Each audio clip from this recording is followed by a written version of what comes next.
আমি আল্লাহ রব্বুল আলামিন তাদেরকে আমি তাই দিব। ফেরেশতা বলে, হে আমার আল্লাহ, তারা আপনার কাছ থেকে জাহান্নাম থেকে বাঁচতে চায়। আল্লাহ বলেন, জাহান্নাম কি তারা দেখছে? ফেরেশতা বলে, না, তারা জাহান্নাম দেখে নাই। যদি তারা জাহান্নাম দেখতো, তাহলে যদি তারা জাহান্নাম দেখতো, আল্লাহ তাআলা ফেরেশতাকে জিজ্ঞাসা করে, ফেরেশতা প্রতি উত্তরে বলে, যদি জাহান্নাম দেখতো তাহলে তারা নাওয়া খাওয়া ঘুম বাদ দিয়া একমাত্র আপনার কুদরতি কদমে সেজদায় ক্ষমা পাওয়ার আশায় পড়ে থাকতো। শুধু ক্ষমা পাওয়ার আশায় আপনার কাছে শুধু সারাদিন খাওয়া দাওয়া বাদ দিয়ে দিত, ঘুম বাদ দিয়ে দিত, চলাফেরা বাদ দিয়ে দিত, সমস্ত ব্যবসা বাণিজ্য বাদ দিয়া শুধু আল্লাহর কাছে আমরা কি চাইতাম? শুধু ক্ষমাই চাইতাম। জাহান্নাম এত ভয়াবহ, এত খারাপ একটি জায়গা, এত জঘন্য একটি জায়গা, যেখানে আমরা খুলিকল ইনসানু দাঈফা, অল্প হালকা একেবারে দুর্বল করে আমরা মানুষ 3.5 হাত বডি দিয়ে আল্লাহ পাক আপনাকে আমাকে বানাইছেন জাহান্নামে থাকার জন্য না, আল্লাহ পাক খুব আদর করে, মহব্বত করে, ভালোবেসে কোথায় রাখার জন্য বানাইছেন বলেন তো আপনারা? জান্নাত। সব কিছু ডিটেইলস যখন আল্লাহর কাছে ভেঙে ভেঙে বলে, আল্লাহ রাব্বুল আলামিন এই মজলিসটা ভাঙার আগ দিয়া ফেরেশতাকে বলবে, ও আমার ফেরেশতারা, তোমরা সাক্ষী থাকো, আমার এই বান্দাগুলোর জিন্দেগীর গুনাহ আমি মাফ করে দিলাম। আমাদেরকে আল্লাহ মাসুম বানায়া আজকে ঘরে ফিরাবেন, বলেন সুবহানাল্লাহ। তাহলে এই মাহফিলে এসে আপনারা খুশি না বেজার? কেমন খুশি? অন্তর থেকে বলতেছেন নাকি জবান থেকে? অন্তর থেকেই তো।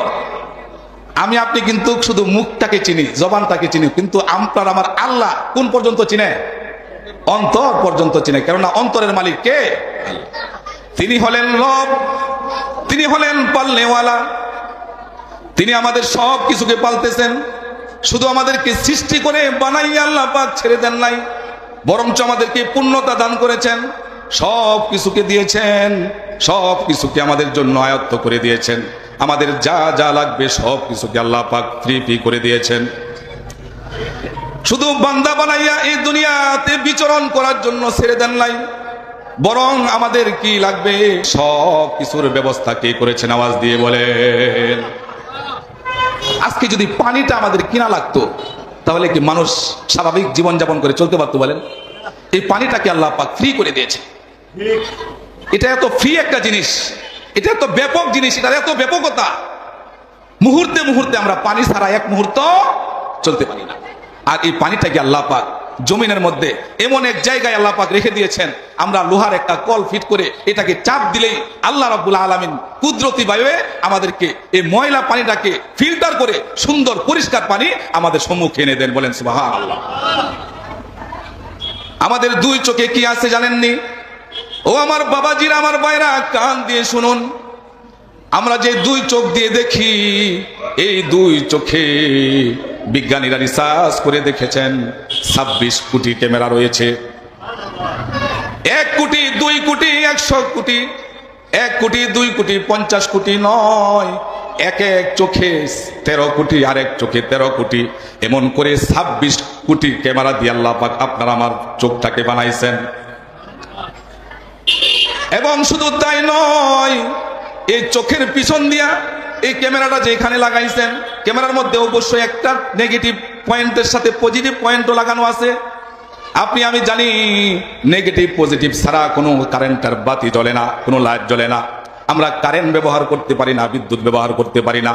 ঠিক তেমন করে আল্লাহ রাব্বুল আলামিন আপনার আমার চোখের মধ্যে 26 কোটি ক্যামেরা দিয়ে পিছন দিক থেকে 1.6 মিটার জায়গা দিয়ে একেবারে ব্রেনের সাথে লাগাইয়া দিয়েছে। 1.6 মিটার জায়গা, এটা আপনি আমি এই ভাষা বুঝবো না, এটা বুঝবে মিস্ত্রিরা যারা নাকি কারেন্ট লাগায়। 1.6 একেবারে ছোট্ট একটা জায়গা, এতটুকু জায়গা দিয়ে আল্লাহ পাক আমাদের ব্রেনের মধ্যে যায় ফিট করে দিয়েছেন এই চোখের তারগুলো। একটা ইয়ারফোন যদি আমরা পকেটের মধ্যে রাখি, যে ইয়ারফোন দিয়ে আমরা গজল শুনি এবং যে ইয়ারফোন দিয়ে আমরা কোরআন তেলাওয়াত শুনি, এই ইয়ারফোনটা যদি আমরা কোনো সময় পকেটে রেখে দেই, তাহলে পকেট থেকে বের হওয়ার সময় আবারও আগের মতো সোজা থাকে নাকি পেঁচ লাগে বলেন? ইয়ারফোনটা কি পেঁচ লাগে নাকি আবার সোজা থাকে? পেঁচ লাগে কি লাগে না?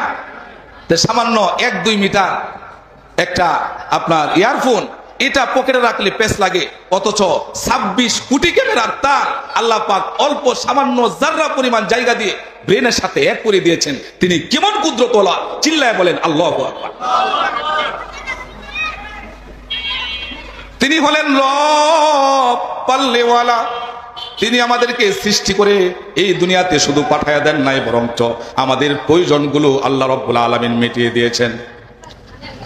মায়ের পেটে যখন আসলাম, আল্লাহ রাব্বুল আলামিন বলেন, ইন্না খলাকনাকুম মিন তুরাবিন সুম্মা মিন নুতফাতিন সুম্মা মিন আলাকাতিন সুম্মা মিন মুদগা।